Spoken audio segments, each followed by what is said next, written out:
A wise man once said, never judge a book by its cover.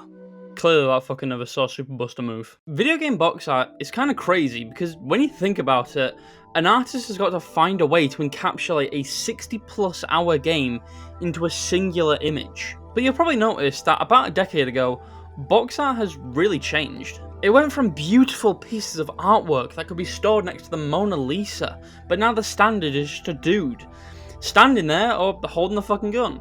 But box art can be so much more than just an image on a case. There is a seemingly unlimited amount of ways it can affect or have an impact on a player. So with this video, I hope to get people talking about box art and some of their favourite examples of it and how much of an impact it's had on them. But if we want to know how box art started and how it eventually fell off, we need to go back to the days of the arcade. Now, video game box art looking tight as fuck wasn't even just a thing on home consoles. Even arcade cabinets had some slick ass panels on the side of them. Because people would be walking around the arcade and looking at a ton of different games, cabinets really had to prove why it was worth to get in line for them. But when video games finally made their way into homes around the 70s and 80s, developers made their box art nice as hell to look at, even if it reflects nothing about the game. I think the best example for this is the cover art for Atari's Asteroids. This looks gorgeous, it looks like concept art from Star Wars. But what does the game actually look like?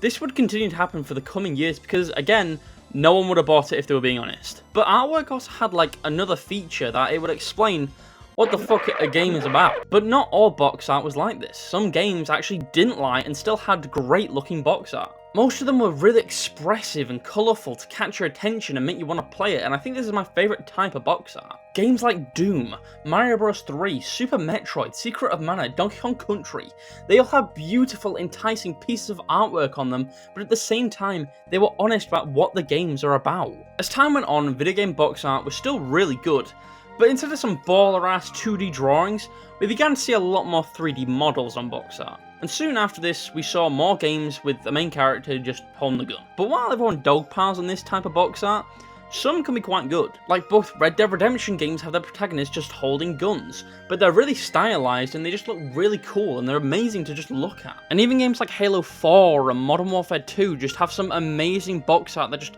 hits you right in the feels. But obviously, most aren't like this. Even games as amazing as Doom 2016 and Resident Evil 4 just have some basic bitch-ass box art that doesn't represent the game at all. You always hear people talk about Bioshock Infinite's box art because it's absolutely awful. Again, it's just another bloke on it holding a gun, but the worst thing about this is you never see this guy because the game's in first person. And now, almost all games that feature a gun in it is like this, which, I don't know if you know this, but almost every fucking game has a gun in it. And when you ask people why is box art like this now, they always seem to pivot the blame towards America. If you know anything about localization with video games, you'll know something that gets changed a lot is the box art, especially when it comes to the USA and Japan. You see, Japan seems to like something a lot more artistic on their box art, where America seems to respond to more recognizable characters. Case in point, Eco. Eco is one of the best games on the PS2 because it was different.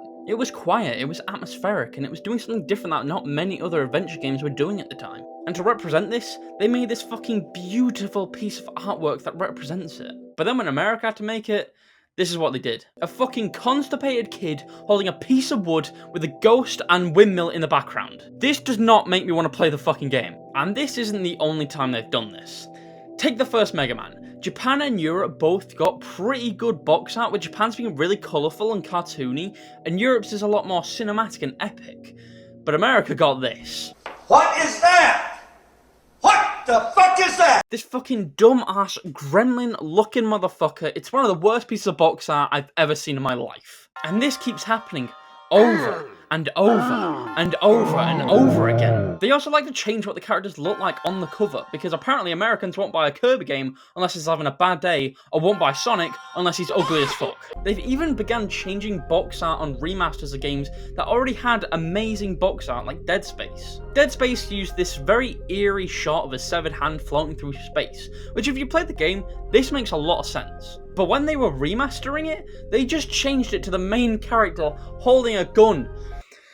What the fuck? And it gets even worse when you remember that America can make amazing box art like the Grand Theft Auto series. The GTA series has always had this slick ass tile design, and it has some amazing colouring that establishes the vibe and tone of the game. But because of America changing box art so often, it's often them who are blamed for the downfall of box art. Because where Americans could change out their box art within other regions, Japan and Europe, seeing how America still makes a lot of money from this, just say, let's do the same fucking thing because it's cheap and it's easy. And now, almost every single region just has the same boring artwork and you can't change it. But if I'm being honest, I don't think it's entirely America's fault. Like I said earlier, developers made good-looking box art out of a necessity because otherwise no one would buy it. The only way games could market themselves back then was through the box art, but this just isn't the case anymore. Now we have adverts and trailers on YouTube that hit over 100 million views within 24 hours, or videos with hundreds among millions of views where someone's just playing a game. Like, let's be honest for a minute. Games like FNAF, Minecraft and Happy Wheels would not have been as big as they are without YouTube. Another reason for box art's downfall is because of digital downloading. Almost everyone downloads their shit nowadays, so why do companies need to go out of their way and make good box art when nobody's gonna see it? I mean, earlier I said that the GTA series had really good box art, but on my PC, it's just this little fucking box with Roman numerals that sat next to Discord. And it's definitely not being helped by the fact that Nintendo has now upped the price on physical media. Digital will be $80 and physical will be $90. And it's like, Nintendo, you used to have some amazing box art and some of that shit's so good I would love to put it on my wall. But now you're just shitting all over that in favour for digital downloading. And when you do go out to buy old games with good box art on them, most of the time they're pre-owned, so they'll have shit tons of stickers on them and be heavily damaged. Not to mention all the shit that's already on the box art, like the age ratings, the reviews, the bonus content, Game of the Year edition notices. Just to let you know this game might be pretty good, but you already knew this because you watched someone play it already. I know to most of you, this is such a non-issue.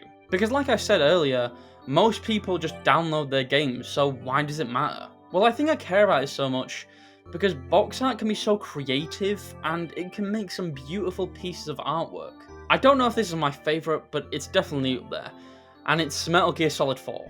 At the time of its release, this was supposed to be the last Metal Gear Solid game ever. Kojima was going to end this series, and to represent this, Europe and Japan got some amazing artwork that was reminiscent of the original Metal Gear box art. I guess what I'm trying to say is that I want more developers to start making more beautiful pieces of box art on their games. Because oftentimes when a game is brought up, that is the first thing I'll think about. I will think of the box art, and every time I look at box art, I have these memories of playing the game. Like I said at the beginning, box art is supposed to encapsulate everything you're going to do in this game. So I think it deserves a lot better than what it's been getting recently.